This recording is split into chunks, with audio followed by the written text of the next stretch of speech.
for posterity and put us up on Facebook Live. So if you give me just a second here, I'll be right back.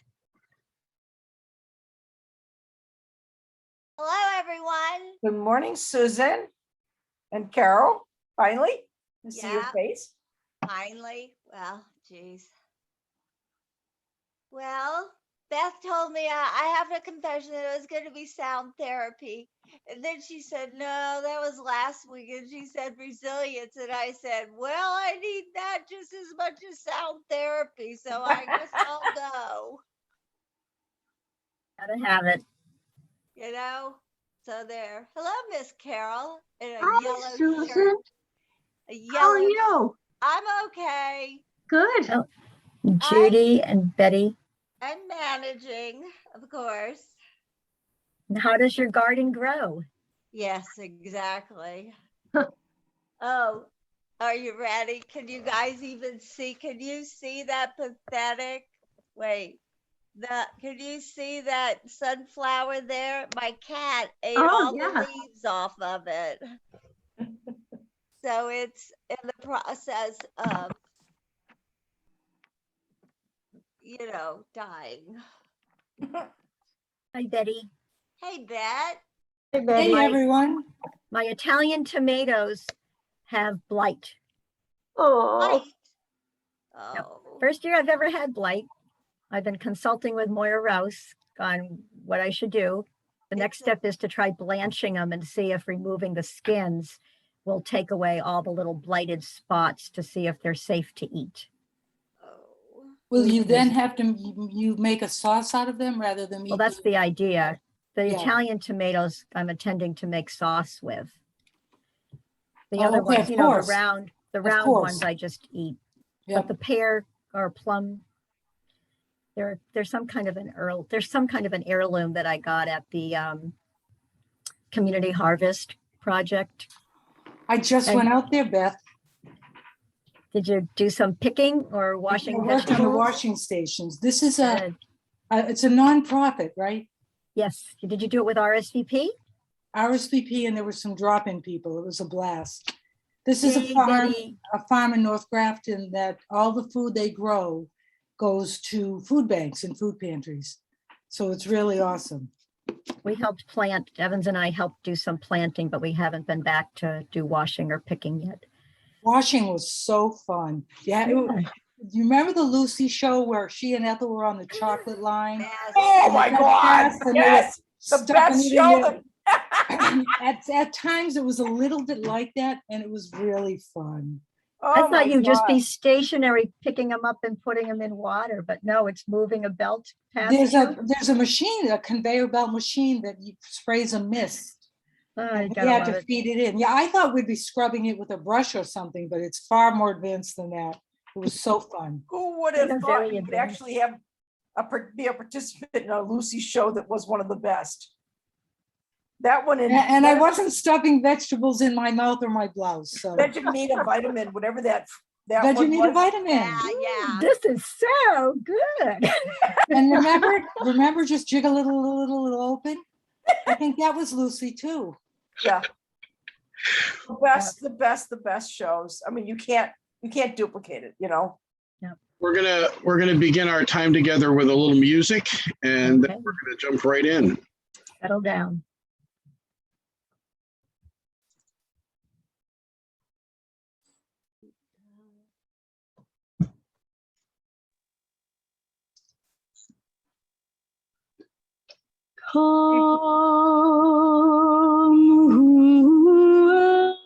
Can you pass me my brush?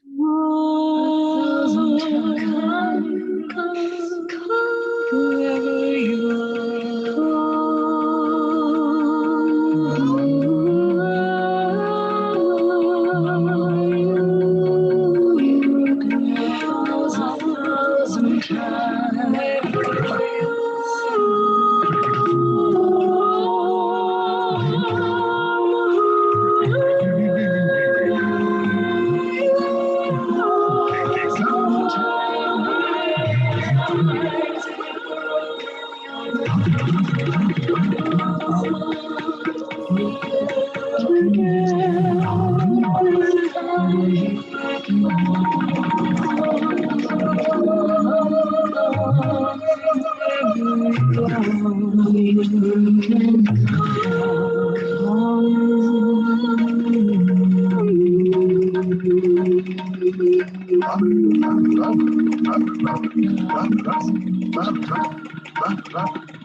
So our opening words this morning, the words by which we light our,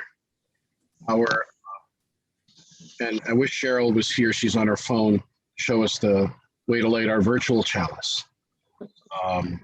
Our words by Michael Burke entitled, interestingly enough, for a shooting victim with butterflies. He writes, where does the butterfly go when lightning rails and thunder howls? When hailstones scream while winter scowls and nights compound dark frosts with snow? Where does the butterfly go?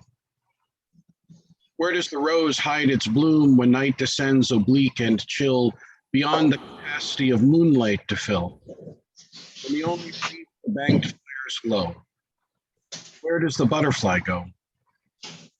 And Where shall the spirit flee when life is harsh, too harsh to face, and hope is lost without a trace? Oh, when the light of life runs low, where does the butterfly go?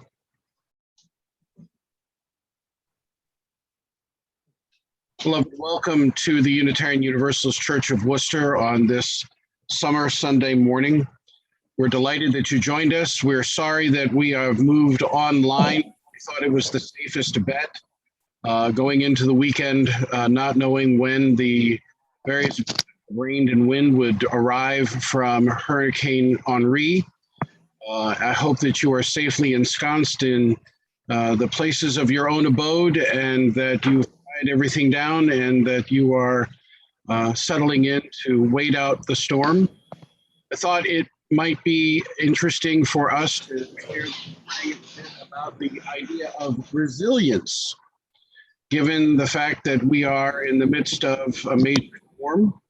Some of us remember 30 years ago when Hurricane Bob came on shore in New England. I myself had just graduated from seminary and was working as an emergency medical technician. I remember standing in the doorway of the ambulance station working during Bob, watching the rain and the wind and a very large radio tower blocks away from our station swinging in the midst of it all, wondering what the world was going to be like afterwards. And here we are 30 years later, a testament to resilience in and of itself. So I posit this morning to share with you some readings, some music, and a talk by Lucy Hone from Christ about the idea of the three secrets of resiliency, and then to have an opportunity for us to spend a few minutes in conversation about the experience of resiliency in your own life. I trust that you will posit either your questions or your joys and sorrows in the chat. And then when we have an opportunity for joys and sorrows, I'll make certain to open up the mics and invite us all to share that as well. My reading this morning comes from my friend Chris Weiss, who is the minister of the Tennessee Valley Unitarian Universalist Church in Knoxville, Texas. Can you all hear me now? Can you all hear me? I can. When you're facing forward, we can hear you. When you turn your head, you get muffled. All right, so I'm going to keep my head straight and move my eyes. How's that? So this is from a piece from, I think it was probably a sermon or an article that Bruce wrote called Lift Every Voice and Sing, the Spirituality of Resilience. He writes, what I'm about to share with you may first seem like a distraction from the spirit of this Sunday, but bear with me, hear me out. I always appreciate getting feedback from members of the congregation, though I sometimes wonder about some people's motivations. You'll understand why when I tell you that I once received a list of suggestions with the title, Ways to Survive Even the Dullest Sermons. Tell me something. So here are some of the recommendations for anyone experiencing boredom during church time. It's a surprisingly thoughtful list of suggestions. 1, see if a yawn is really contagious. 2, slap your neighbor, see if they turn the other cheek. If not, raise your hand and tell the minister. 3, pass a note to the organist asking whether they play requests. 4, listen to your preacher for the use of a word beginning with A and then B and so on through the alphabet. You may get stuck on Q and X though. Sit in the back row and roll a handful of marbles under the pews ahead of you. After the service, credit yourself 10 points for every marble that made it to the front. Use orders of service and raw materials, design, test, and modify a fleet of paper airplanes. Start from the back of the church and try to crawl all the way to the front under the pews without being noticed.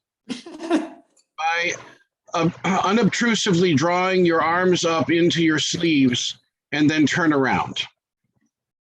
Try to raise one eyebrow. Think about your chin for an entire minute. Wiggle your ears so that people behind you will notice. Practice smiling insincerely. He writes, I mentioned this list because it might help us wax nostalgic to remember those days when life was boring and we had the luxury of boring worship services. We've been through a difficult year. We have walked through the valley of the shadow of death. We have wrestled with ultimate issues that go to the core of what it means to be a human being. We've met physical force with soul force. We've struggled with hope and despair. We have pondered the boundaries of forgiveness. We have confronted the unimaginable hatred. We have been surrounded and uplifted by unspeakable amounts of love. We've been wounded in body and spirit, and we've known healing and wholeness. After going through everything we have, we deserve some boring Sundays. We've got some boring Sundays coming to us. Someone owes us. I say this so that you will know I look forward to the day when someone looks out at this congregation on Sunday morning, and it will really be apparent to me that a disproportionate number of you are thinking about your chin or trying to lift one eyebrow or wiggling your ears. That will be a good day. You need not worry about offending me on that day. If you come up to me after the service and say, Chris, that was boring, I will pump my fist in the air and yell, I nailed it.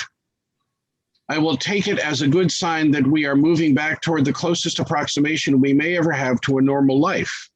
It will be a sign of healing. Of course, I imagine that this is not a church that will go easily down the path of boredom and repose. As one of our former ministers, Bob Swain, once said, TVUUC has enough energy to go 3 directions at once. Our church has often played the role of a respectful oddity here in Eastern Tennessee. We've been what Martin Luther King Jr. called a community of the creatively maladjusted. It's hard to imagine our church ever entering into a sustained period of dormancy. There's too much work to do. When times got tough this year, I would often say the only goal we need to achieve this year is survival. We have surpassed that goal. Aaron Payson, one of our trauma response counselors, said to me, there's such a thing as post-traumatic stress, but there's also the possibility of post-traumatic growth. He was speaking of personal growth and spiritual growth as well as numerical growth. We have known all of these experiences. This kind of growth is never easy. We would all prefer to experience it some other way. But this deepening of the spirit has been part of our process as we have made it our way forward. Last year, on the day of the shooting, when I was still grappling to comprehend what had happened to us and how we should respond, I kept thinking to myself, there are more ways to get this wrong than to get it right. However, at this point in time, I think we can say we have managed to make our way out of no way. We have defied the odds, and this is has required the good efforts of more people than I can ever name this morning. Chris is talking about the experience in that church of a shooting in the middle of the children's performance that happened in the summer. And that killed 2 people and wounded 4 others. Thankfully, none of them children, but the adults were beloved people. I was honored to work with the congregation over the course of the year, starting as the incident commander for the trauma response team, one of them that went down following the incident, and spent a week with them, and then went back a year later at the moment of the anniversary of the shooting to assist them in their efforts to honor that anniversary and to make plans for the coming years. And so I begin our time talking about resiliency, having called forth one of the more difficult experiences in my life with a congregation. And I know this congregation has experienced moments of triumph and tragedy over the years, moving from one building to another, building a new community, suffering the loss of membership and deciding whether or not to keep the building and making the decision courageously to do so in the 70s, and with the hard work of many members of this congregation that are still with us, and with our Minister Emeritus coming to this moment when we have spent the last year and a half adapting to a world that we couldn't have imagined, where we would be primarily coexisting with each other and relating to each other over technology. It has indeed been a time that has challenged us greatly, continues to do so in many ways. So apropos of all of this, it's an opportunity for us to reflect on our opportunities to meet these challenges, to grow in spite of them, and to spend some time talking with each other about what has happened to us in a way that helps us move forward. Let us pause for a moment of musical meditation.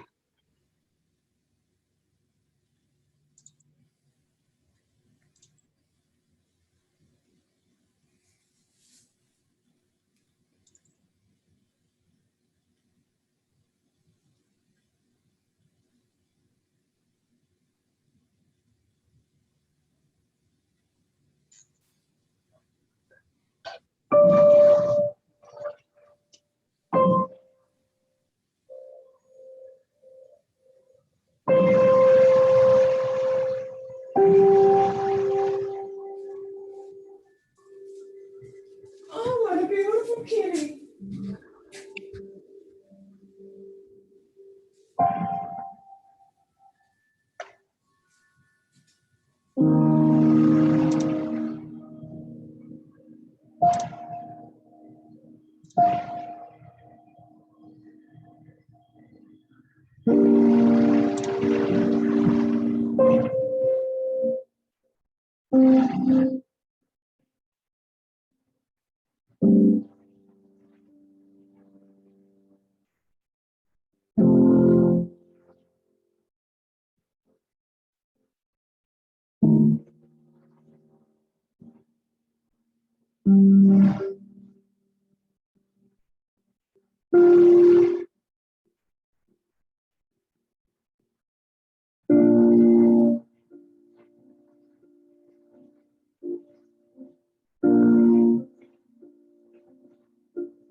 There's no music.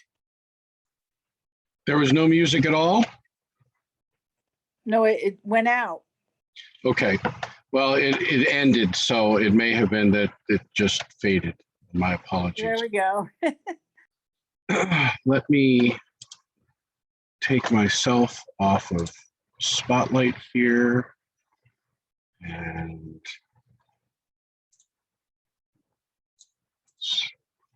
go to gallery. Excellent. So we come into that time in our service when we are able to share what is both symbolic of our own efforts and deepest in our hearts and most profoundly on our minds. For those of you who would like to contribute to our offertory this morning, you're welcome to do so by texting 508-231-5335 or by visiting our website, www.uucworcester.org/donate. At this time, I want to open us up for joys and sorrows, an opportunity for us to share what is deepest in our hearts and most profoundly on our minds or in the work of our hands. In the days that have transpired or in the prospect of days to come, those joys or sorrows that touch us deeply and are given another measure of meaning because we can share them in the midst of a company that claims us as a co-journeyer. You're welcome to either raise your hand virtually or open your microphone. If you have a joy or sorrow to share, or if you would like me to share it, you're welcome to place it in the chat. For those of you who are joining us on Facebook Live, you're welcome to place your joy or sorrow in the chat there, and I will try to find it there as well. Susan Castaneda. Hi, I have some joys that I'd like to share. That yesterday, my wonderful friend, Mr. Kim McCoy, and I were able to go out on the beautiful Lake Quincy and do some kayaking, which we've been trying to do since last year, but I was afraid to spread the COVID germs possibly to him, so we didn't do it. And so we did it yesterday, and it was so beautiful. It was wonderful, and that was very joyful. We cleaned up the lake a little bit. I found about 2 or 3 nip bottles that we picked out of the lake. We saw some ducks. We saw all kinds of lily pads in life. It was lovely. And you know, my life is just basically filled with joy. My mother is doing okay. You know, she's down near the water. My brother's battening down the hatches and tying up the boats like 3 times over because I guess they're going to get hit really bad. But it's all good, you know? So thank you. Susan, given your work, I trust you had conversations with the ducks about leaving their nip bottles in the water. Well, we were cleaning, we were doing an environmental cleanse of the lake. We found, pieces of styrofoam. What else? I don't know. I grabbed some driftwood, it was all good. It was such a beautiful day, it was so sunny. And now we have Henry here, so. Right. Thank you so much, Susan. Beth.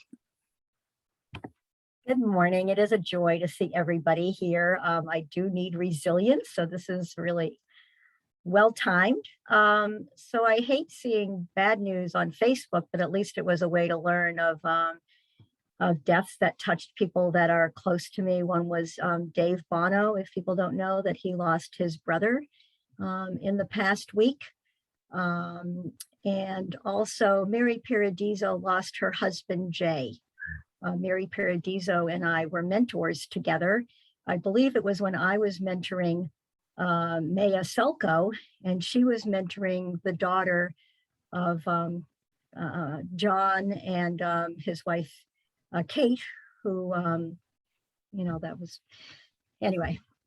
So my heart goes out to Mary. This afternoon is supposed to be calling hours at 1 o'clock at UU Fitchburg, and then at 2 o'clock, the service, which is available by Zoom. And if people are Facebook friends with Mary, they can see what she's posted, or go on and probably, find the obituary for Jay. I understand, from what I gather, it was not unexpected, but more sudden than expected. So Thank you. So there I am sharing that.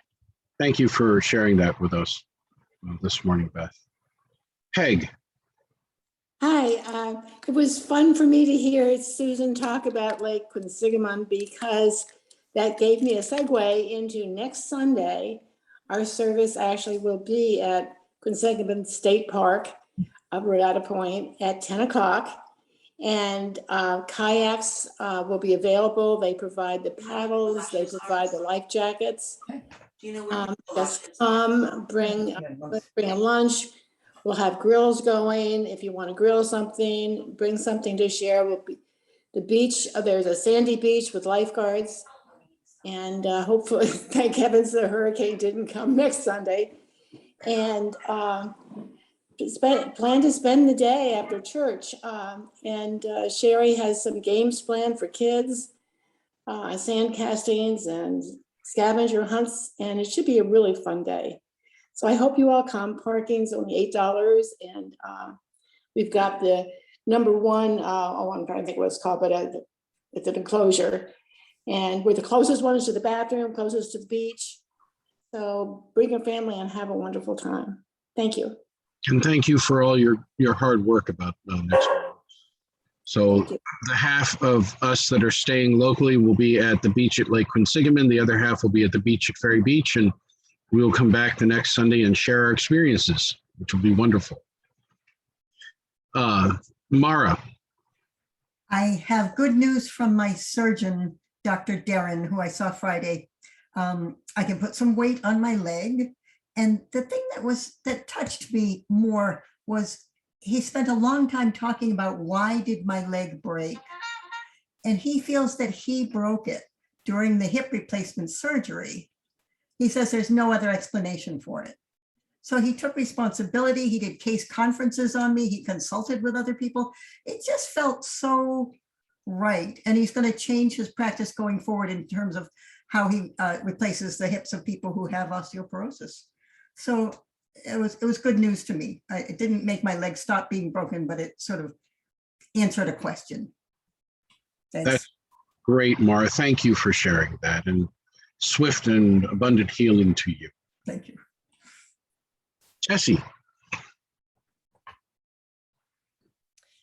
I just wanted to share, this is kind of old news at this point, maybe a couple weeks old, but I've been involved with an organization that's setting up shop as a nonprofit organization on the site of the old heifer farm in Rutland. And a couple weeks ago, we had our first crew of volunteers come out. That was actually our youth group.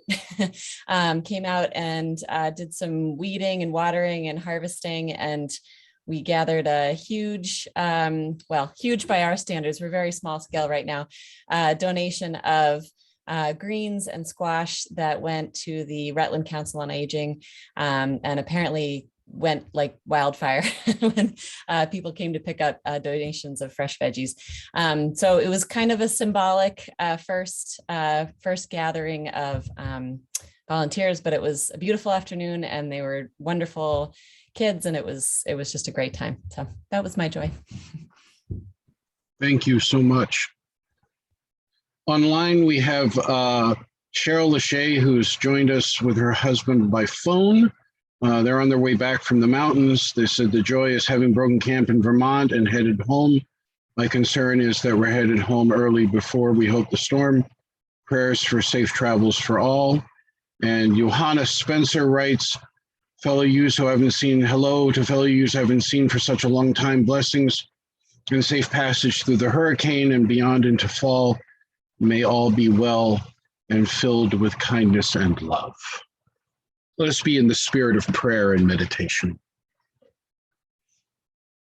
O Holy One, thank you for this opportunity to come together in the midst of the storm,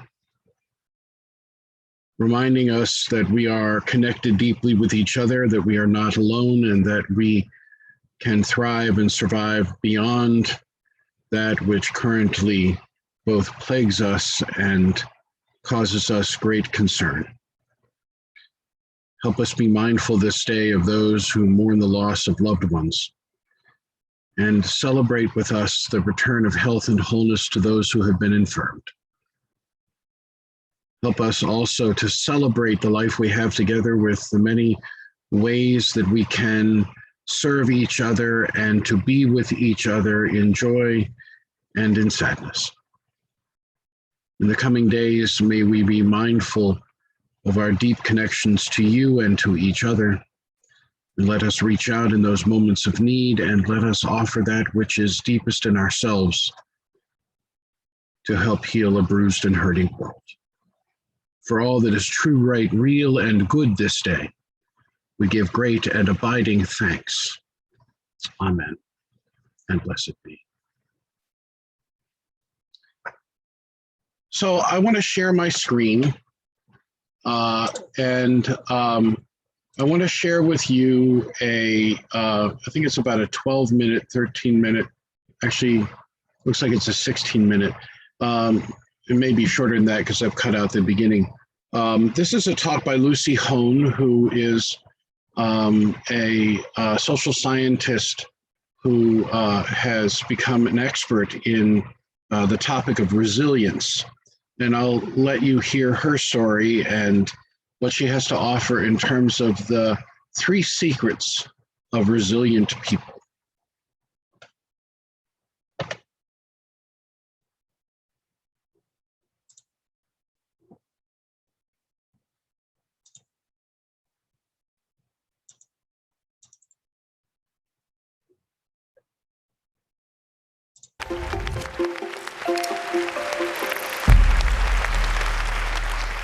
So I'd like to start, if I may, by asking you some questions.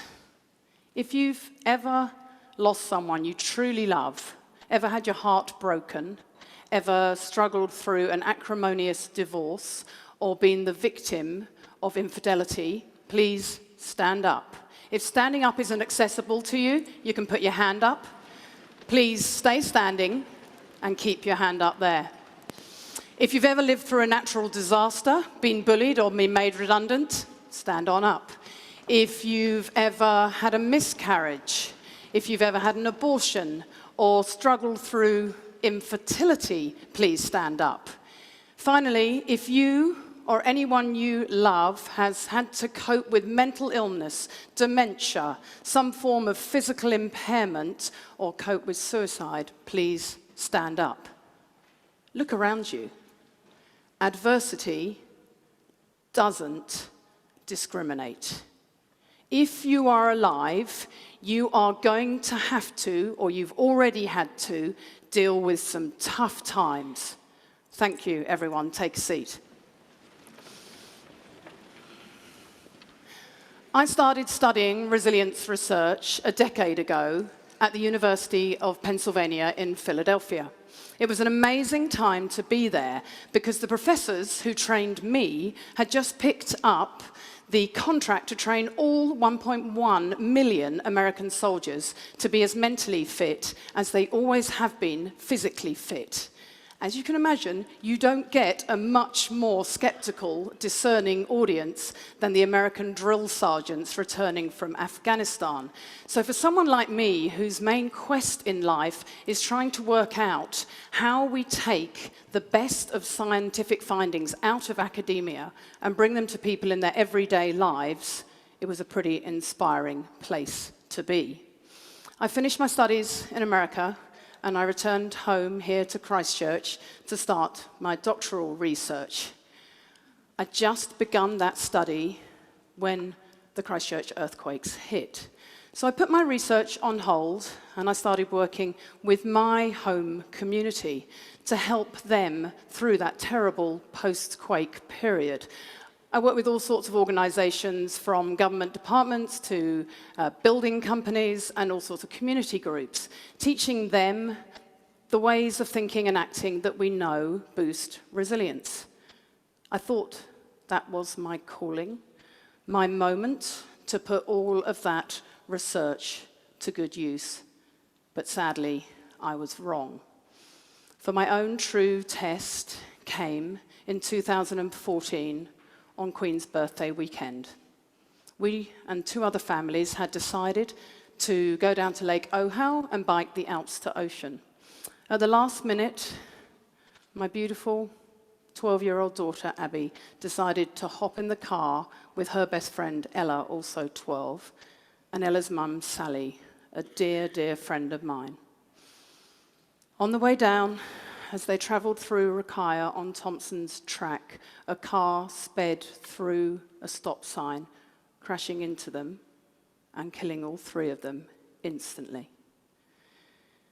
In the blink of an eye, I find myself flung to the other side of the equation, waking up with a whole new identity. Instead of being the resilience expert, suddenly I'm the grieving mother, waking up not knowing who I am, trying to wrap my head around unthinkable news, my world smashed to smithereens. Suddenly, I'm the one on the end of all this expert advice. And I can tell you, I didn't like what I heard one little bit. In the days after Abby died, we were told we were now prime candidates for family estrangement, that we were likely to get divorced and we were at high risk of mental illness. Wow, I remember thinking, thanks for that. I thought my life was already pretty shit.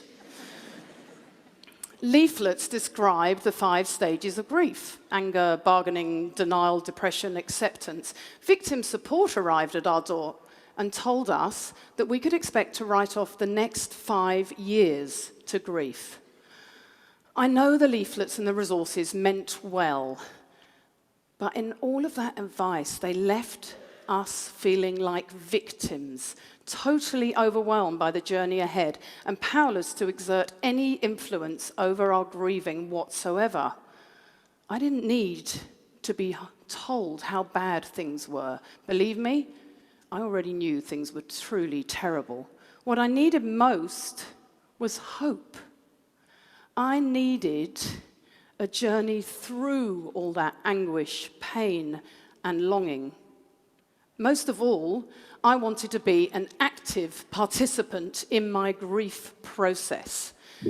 So I decided to turn my back on their advice and decided instead to conduct something of a self-experiment. I'd done the research, I had the tools. I wanted to know how useful they would be to me now in the face of such an enormous mountain to climb. Now, I have to confess at this point, I didn't really know that any of this was going to work. Parental bereavement is widely acknowledged as the hardest of losses to bear.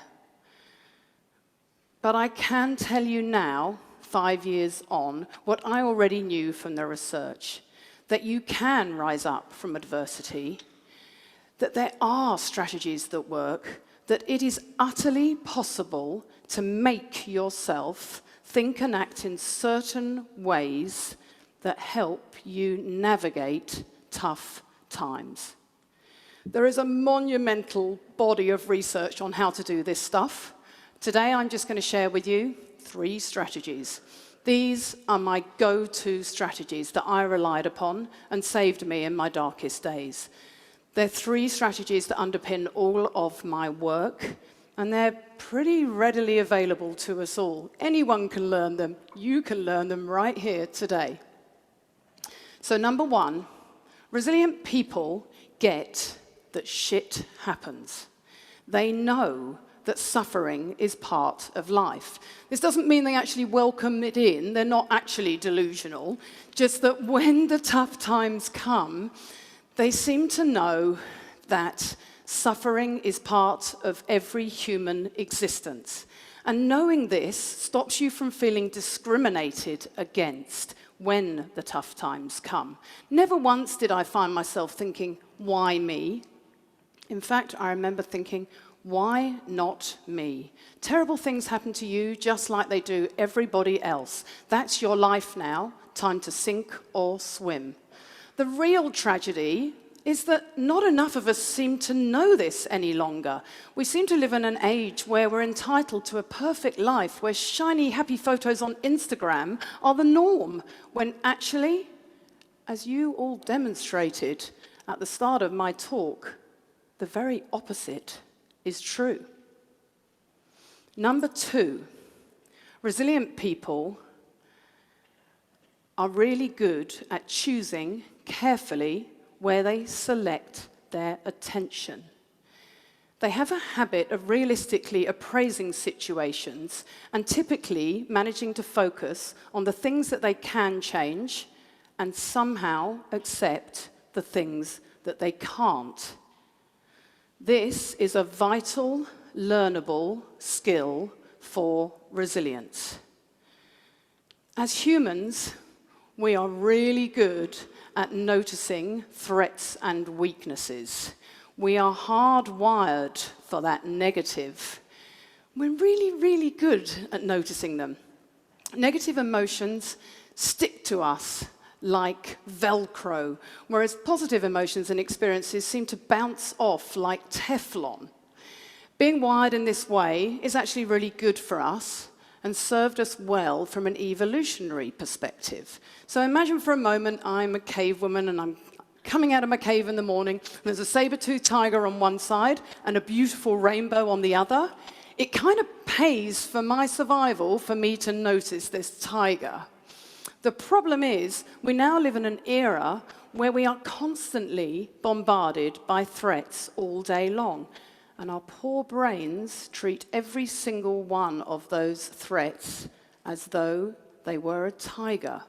Our threat focus, our stress response is permanently dialed up. Resilient people don't diminish the negative, but they also have worked out a way of tuning into the good. One day, when doubts were threatening to overwhelm me, I distinctly remember thinking, no, you do not get to get swallowed up by this. You have to survive. You've got so much to live for. Choose life, not death. Don't lose what you have to what you have lost. In psychology, we call this benefit finding.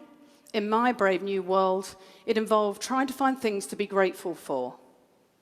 At least our wee girl hadn't died of some terrible, long, drawn-out illness. She died suddenly, instantly, sparing us and her that pain. We had a huge amount of social support from family and friends to help us through.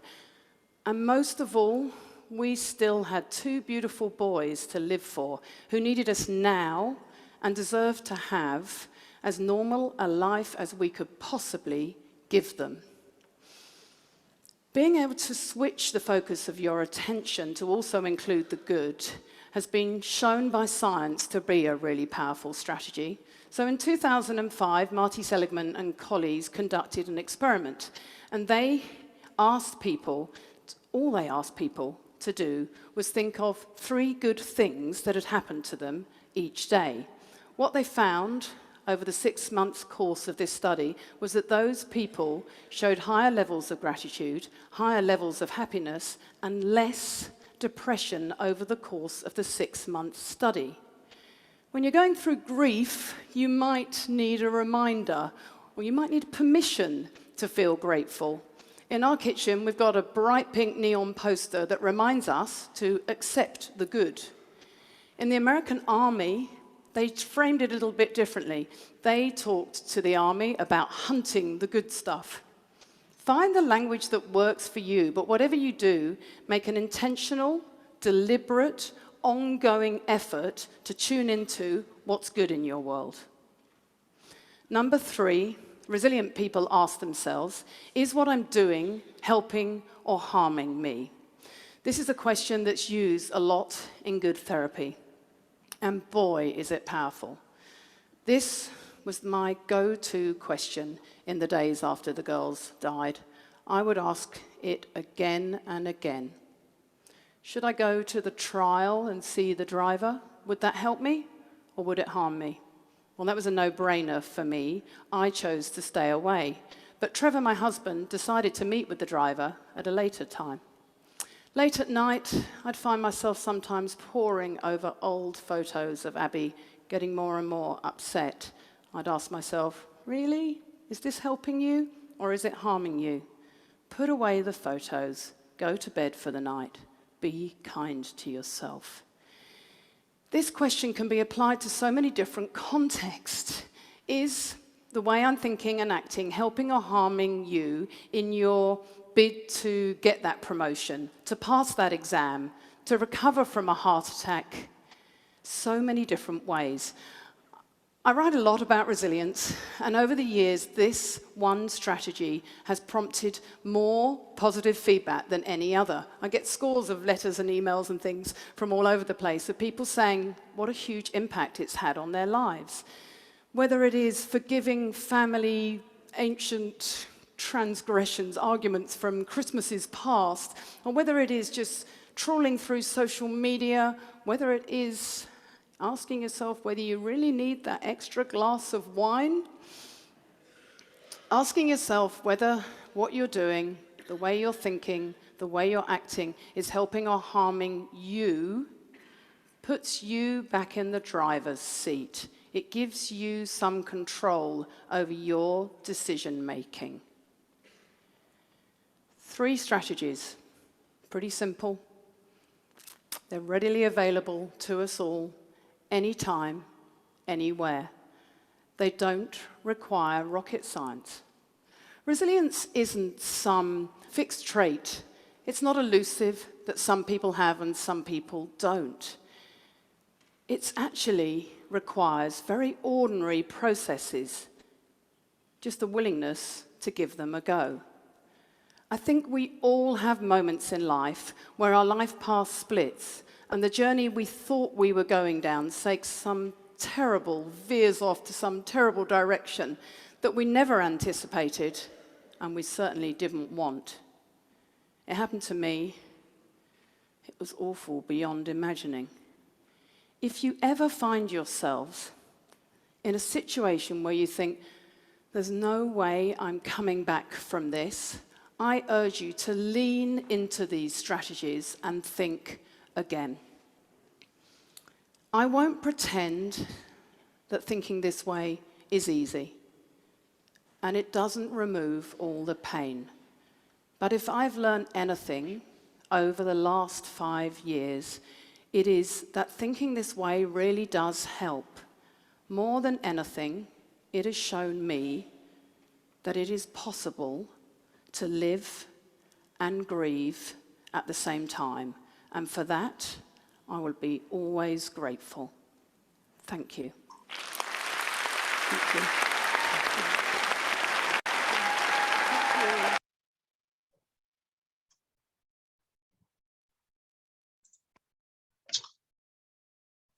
So I would like us to come on screen as we desire. I want to, the 3 things that Lucy Hone talks about: suffering happens, choosing where to put one's efforts, and also finding the things to be grateful for as a part of that, and asking yourself whether this is helping or harming you as three of the basic strategies of dealing with adverse situations. And each of us can define for ourselves what those adverse situations are in our own existence.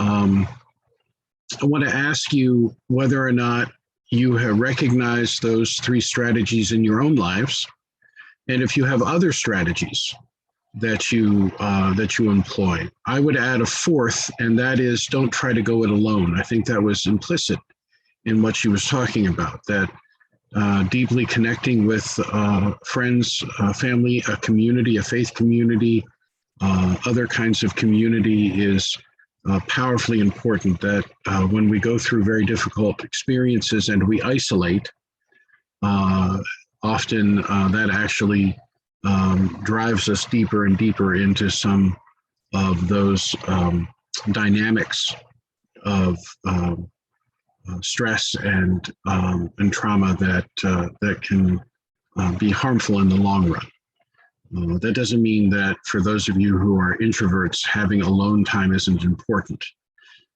That's your time to refill. The question is whether or not you simply choose to do that all the time. And there's a difference between solitude, being able to gather oneself, and loneliness, which is the absence of a sense of connectedness to something larger than yourself, as a part of this as well. So I want to open this up and invite those of you who have comments to share online, or you can place something in the chat if you like. And those of you who are joining us on Facebook Live, if you have a comment that you want to put into the chat there, I will be glad to share that with the group as well. Susan. Oh, I love this. She was wonderful. I've never seen her. And the one thing that I would add, and she probably said it, but I find that helping others is key. Like, you know, suffering happens, and trying to be grateful and get through it and not isolate and be alone in it. But like service to others is key for me in understanding and accepting the suffering that happens to me. I don't know why, but that's just the way it works. I think that particular kind of strategy, and I absolutely believe that's powerfully important, is actually what she's talking about in recognizing that you're not the one that's picked out. There are other people in the world that have significant challenges, and when you're able to accompany them, you feel like you're part of a larger group of people that are facing these various challenges, with each other supporting each other. And in the absence of that, you continue to potentially feel like, why is this happening to me? As though it were happening to me. I'm fond of Nikki Giovanni's poem that she read at the memorial service for the students and faculty that were killed at Virginia Tech, where she makes a point in the poem to say, we're grieving, and we're part of this, but we're also now one with the elephant that gets hunted, and with those who are dying from AIDS, and the children of warfare. In other words, we come into a consciousness, a larger awareness that we're now kin with people who are experiencing many different kinds of significant kinds of tragedies, and that we can add our energy to surviving all of that. Who else? Anyone else with a comment? Paul? Yes, can you hear me? Yes. Good. I was noticing back in 1969, my brother was shot, and he died over the night. And I just remember waking up the next day like, this didn't happen, Mm-hmm. And he's going to be in the other room sleeping, or going to go wake him up. And I remember bringing, the family was devastated, and I didn't have anybody to talk to, but But I found like when I was going to Quincy at the time, and the people there were more apt to, they came to me and said, "Are you okay? We heard about your brother, and that's a tragic thing." Because the speaker also spoke about when a mother loses a child. And I'm probably, what do you call it, dealing with post-traumatic stress and PTSD with my mom losing, my brother, and how she like tried to force everything on me, like it was my fault. And but I did have I didn't know how to reach out, but there were people there that knew how to reach out for me. That's great. And having those people and being able to rely on those people are extraordinary. So thank you so much, Paul. Anyone else? Comments, Beth? And then Mara? Yeah, this was great. I'm taking notes and I say amen to all three of the things. For myself, I think you've included this in your reading earlier, and then your music, laughter therapy, being able to laugh, and also singing. You know, and the laughter, you know, the funny thing, I did a paper on this years ago, that with laughter therapy, when you're laughing, your body doesn't recognize whether you're laughing for something that's funny or if you're fake laughing. So, you know, sometimes stuck in a traffic jam, I would just start laughing every time the brake lights in front of me went on, as a way of dealing with that stress. And laughter releases endorphins from your brain and gives you that feeling good feeling, which also helps you fake it until you make it. That's great. Jonathan Lavoie, who was a teenager in the congregation when I arrived 20 years ago and is now a father of 1 or 2 children and married and working, gifted me early on in the pandemic with a 2 CD volume set of his pandemic playlist of all of this music about thriving beyond and surviving. And I have it in my car. And I turn it on almost every time I get in the car if I'm not listening to NPR or something else. And I'm surprised at how quickly my countenance shifts when I start, you know, singing with that or playing it and so forth. And so I really believe that having that kind of stuff is remarkable. And for those of you who are have discovered TikTok, let me just say to you, it's a cult, and it's an addiction.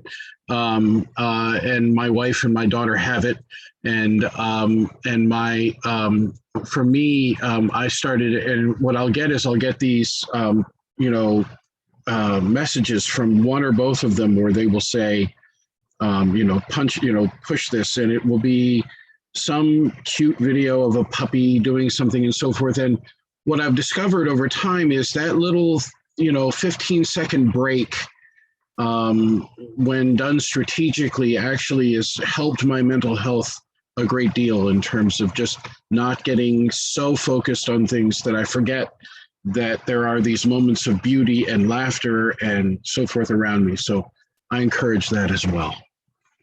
Who else has got a comment? Who did I?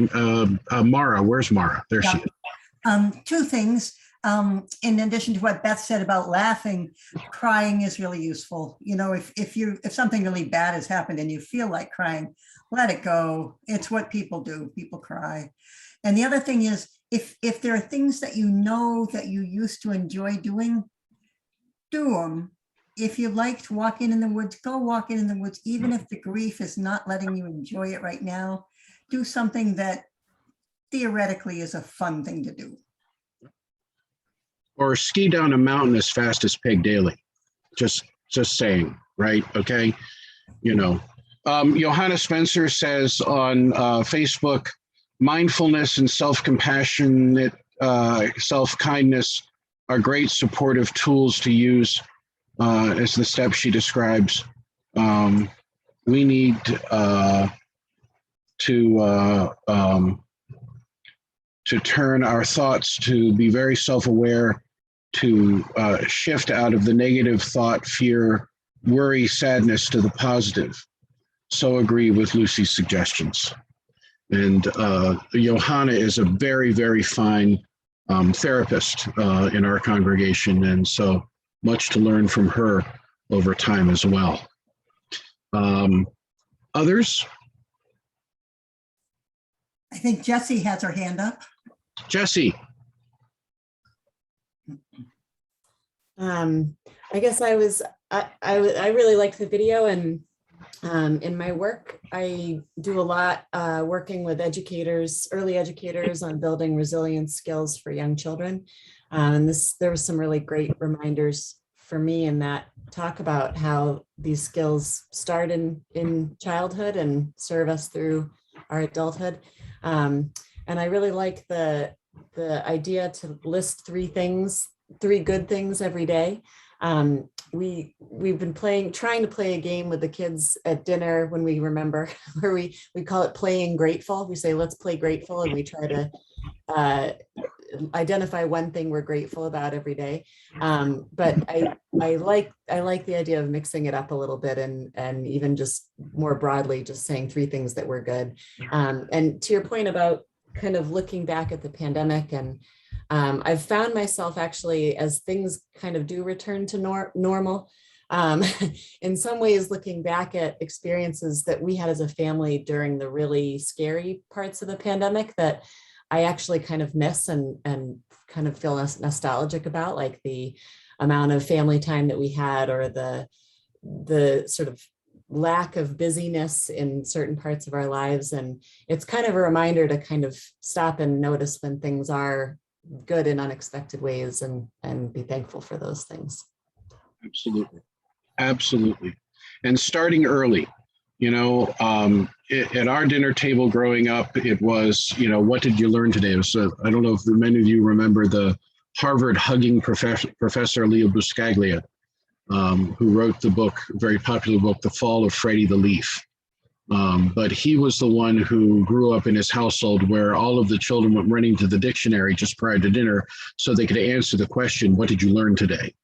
And it's the ability to engage children in thinking outside of their own experience or processing their experience in different ways.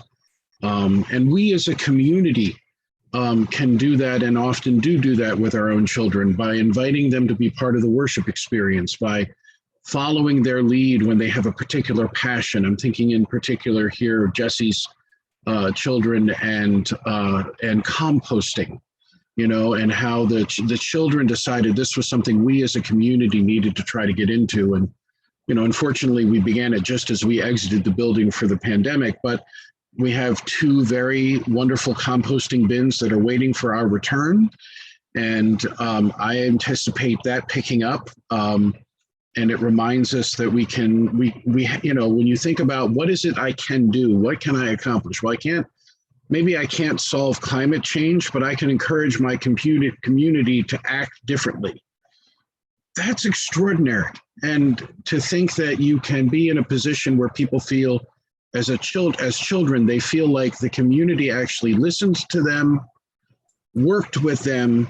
I mean, how powerfully important a lesson is that in terms of self-actualization and feeling like you're contributing to something. So I love that. Yeah, and I sorry to keep going on this, but that was really wonderful for us, because Alma had actually gotten really fired up about that and brought it to her school. And there were like crickets from her school when it came to responding to her questions about composting or her ideas. And it just was so wonderful for me as a parent and then, new members to this community to find that this was a group of people who were so excited to hear what her ideas were and to embrace that. And that was very affirming for us as we were coming on board. And the good news is the pandemic did cut down drastically on our food waste in fellowship hour. So that's a good thing. That's great. Thank you. Are there other comments? I'm looking online here on Facebook to see if anything else came up. I don't see anything here. Anyone else? Susan.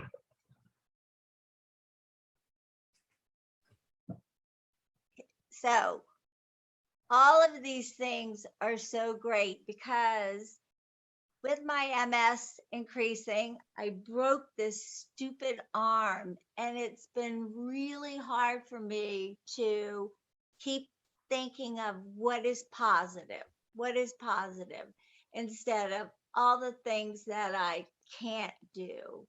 So, yes, and friends, you know what? Friends have been critical to me. People have stayed in touch with me. And so I don't know. It's just one foot in front of the other sometimes. And you just try to move forward and make the best of what you got. So, Susan, your experience reminds me of a book by Susan Bender. Sue Bender wrote about, it was either simple giving or simple living. She broke her leg, and she was she went on a hike, and she, I don't know if she broke it or she severely sprained it, but it meant that she had to be very slow in walking up the trail. And in slowing down, she started to notice the wildflowers. She would stop by the road, and everyone was sort of moving on, and she would stop and she would look at something, and then she'd move on. And there was a hiker coming up after her who caught up to her and said to her, "You have an extraordinary capacity to find things that are very, very beautiful. How do you do that?" And she said, "I sprained my ankle." yes, that's making lemonade out of lemons, even though I don't like that expression so much. But yes. So let's see, David Macheski and Nicole Bellinger, you have your hand raised. You're muted. They were clapping, but there is a comment from them in chat. Oh, great. Okay. Who else was it? Who else had their hand raised? Beth, did you have your hand raised? No. Susan Castaneda. Susan, do you have something else you wanted to offer? No, I did. I not put my hand down after I shared. That's all right. I got it. Thank you. All right. So we're going to finish our time together this morning. I want to, let me see here. I'm going to conclude our time together with one of my favorite quotes from so I'm going to read to you. This is another favorite quote. This is Sue Smolin, who writes Buddha, butterfly. We began with butterflies. We're going to end with butterflies, and then one piece of music to close us out. She writes, Buddha was walking in wild rain, noting the brilliance of wedded things, when in a puddle he saw a monarch butterfly outstretched and drenched. Buddha paused to consider beautiful death, but the butterfly was still alive, with no hope for swimming much longer, and took the Buddha's finger in refuge. Buddha lifted the monarch, tucked it in the nook of his topknot, and replaced his hat. In the pelting wet, Buddha danced as if he were a storm-proof butterfly, which he was. Buddha hummed wing-warming words, and every being, winged or not winged, became aware of something.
We will survive.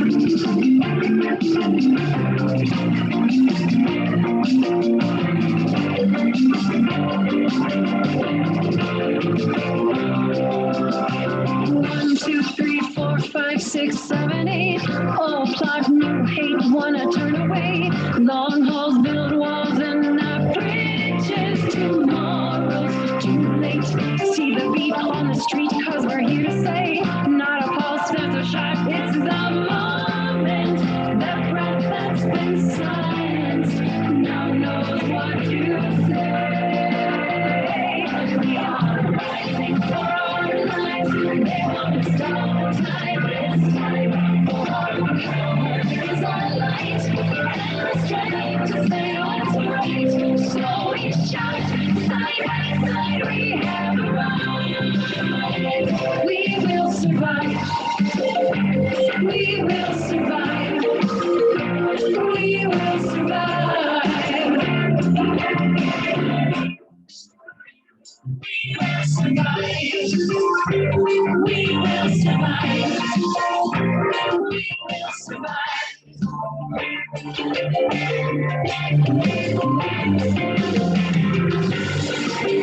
Feel my voice rising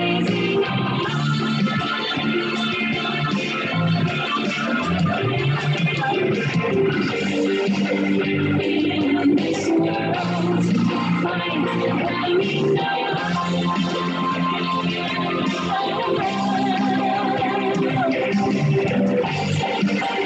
Deep inside, I am strong.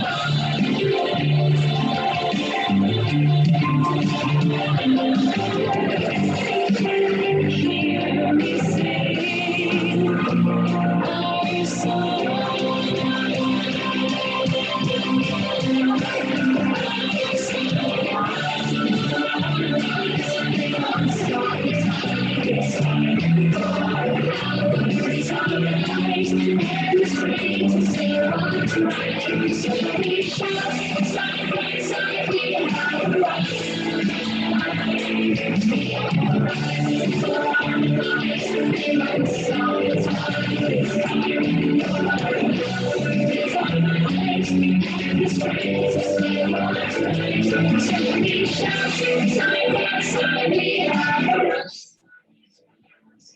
We are rising for our lives. They won't stop the time. It's time for our power. It's our race and the strength to say what's right. So we shout, side by side, we have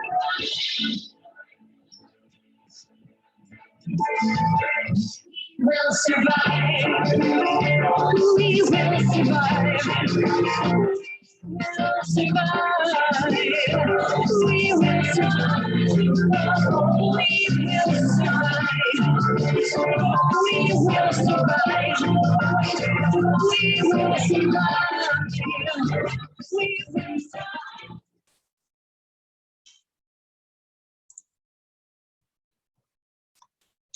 Once again, beloved, we have our worship has ended, but our service continues next with an opportunity for fellowship here online. For those of you who would like to stay for fellowship hour, I'll open up breakout rooms in a moment. I want to say thank you to all of those of you who joined us on Facebook Live this morning. Safe travels to those of you who are on the road or going to be. I hope that you hunker down and settle in for the next couple of days. If you have any needs, do reach out, make certain that everyone is safe. And I look forward to seeing you all again very, very soon. Don't forget, next week, our service will not be on the property at UUCW. It will be at Regatta Point in Lake Quinsigamond Park. Thanks to Peg Daly and to Sherry Lynn for all of their work to make that happen. And for those of you who are going to be at Ferry Beach, I hope that you have a wondrous and wonderful week there, weekend there as well. Bye for now.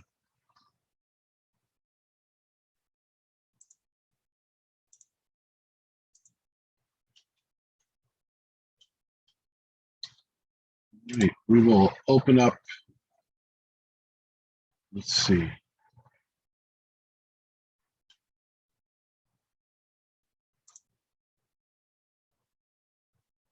There.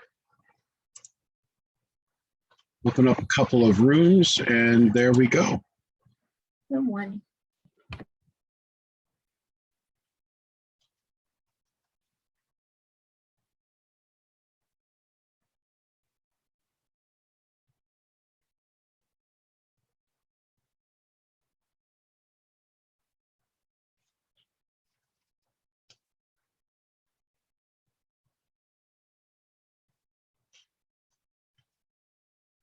And the rooms are open for those of you who would like to join.